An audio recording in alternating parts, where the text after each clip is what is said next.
2026 HS 4th semester Bangla কি টাইপের প্রশ্ন হতে পারে, কেমন প্রশ্ন হতে পারে আমি তোমাদের শেয়ার করছি। এগুলো তোমরা বাড়িতে বেশি বেশি প্র্যাকটিস করবে।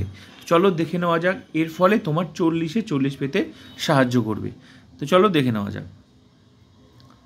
প্রশ্নটা এমন হতে পারে, 40 মার্কস প্রশ্নটা। প্রথম প্রশ্ন হতে পারে, অনধিক 150 শব্দের যে কোনো একটি প্রশ্নের উত্তর দাও, 5 মার্কস একটি।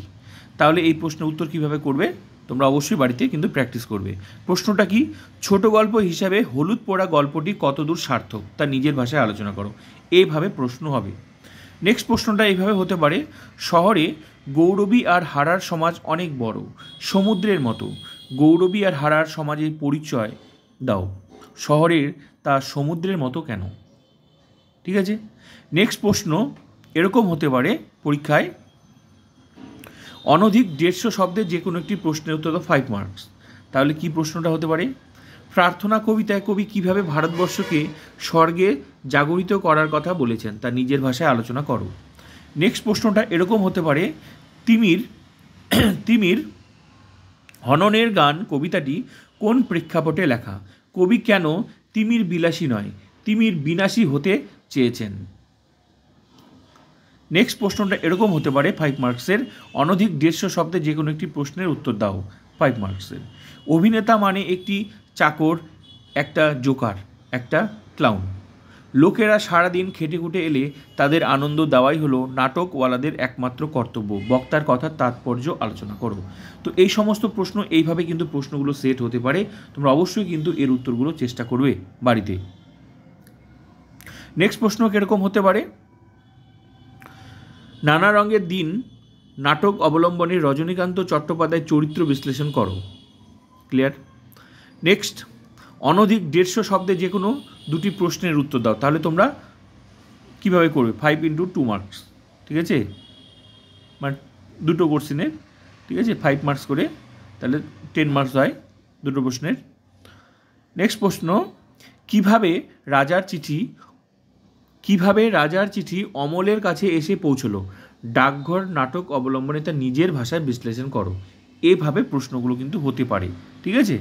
নেক্সট প্রশ্নটা কীরকম হতে পারে, ডাকঘর নাটকে অমলকে কবিরাজ বাইরে বেরোতে নিষেধ করেছিলেন কেন?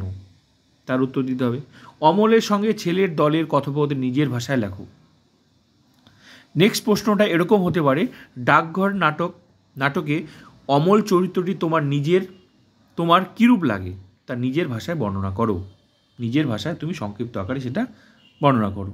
নেক্সট প্রশ্নটা এরকম হতে পারে, ডাকঘর নাটকের নামকরণের সার্থকতা বিচার করো। নেক্সট, অনধিক 150 শব্দের যে কোনো একটি প্রশ্নের উত্তর দাও। চিত্রকলা চর্চায় শিল্পাচার্য নন্দলাল বসুর স্থান নিরূপণ করো। বাংলা চলচ্চিত্রে সত্যজিৎ রায়ের অবদান আলোচনা করো। তাহলে অবশ্যই এই টাইপের প্রশ্ন কিন্তু হতে পারে। নেক্সট, নিম্নলিখিত যে কোনো একটি বিষয় নির্বাচন করো। নির্দেশ অনুসারে কম বেশি 400 শব্দে একটি প্রবন্ধ রচনা করো। 10 মার্কসের একটি প্রশ্ন হতে পারে, প্রবন্ধ রচনা করতে হবে।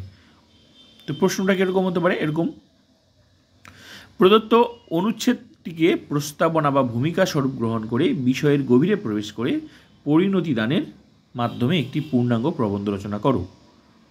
পরিবেশ ও বিপন্ন মানুষ, এখানে যেটা দেওয়া আছে সেটাই তোমাদের সুন্দর করে তারপর হচ্ছে তোমার প্রদত্ত সূত্র বা তথ্য অবলম্বনে একটি প্রবন্ধ রচনা করো।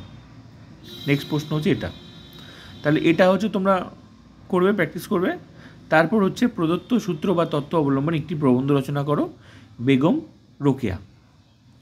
এর প্রত্যেকটা বিবরণ দেওয়া আছে। এবার তোমরা নিজেরা এটা সম্পর্কে একটা প্রবন্ধ রচনা করবে।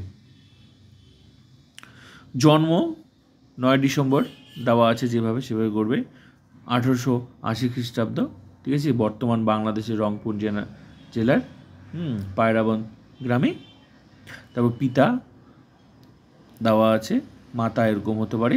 তারপর হচ্ছে সমসাময়িক সমাজ, তারপর হচ্ছে পারিবারিক বৃত্ত, শিক্ষালাভ, বিবাহ।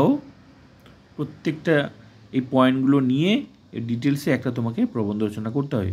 বিবাহিত জীবন, স্বামীর কাছে ইংরেজি শিক্ষা, এই পয়েন্টগুলো দেওয়া আছে। তারপর সাহিত্যকৃতি, পিপাসা, মতিচুর, এইভাবে কিন্তু তোমাদের থাকবে কিন্তু প্রশ্ন, ঠিক আছে। উল্লেখযোগ্য, মৃত্যু, মোট কথা রচনাটার ইম্পর্টেন্ট কিছু বিষয় তোমার সামনে তুলে ধরা হবে, তারপর সেটা তোমাকে একদম রচনা তৈরি করতে হবে, একটা প্রবন্ধ রচনা তৈরি করতে হবে। তো এই ছিল আজকের তোমাদের ইম্পর্টেন্ট প্রশ্ন, যেগুলো তোমরা অবশ্যই বাড়িতে প্র্যাকটিস করবে।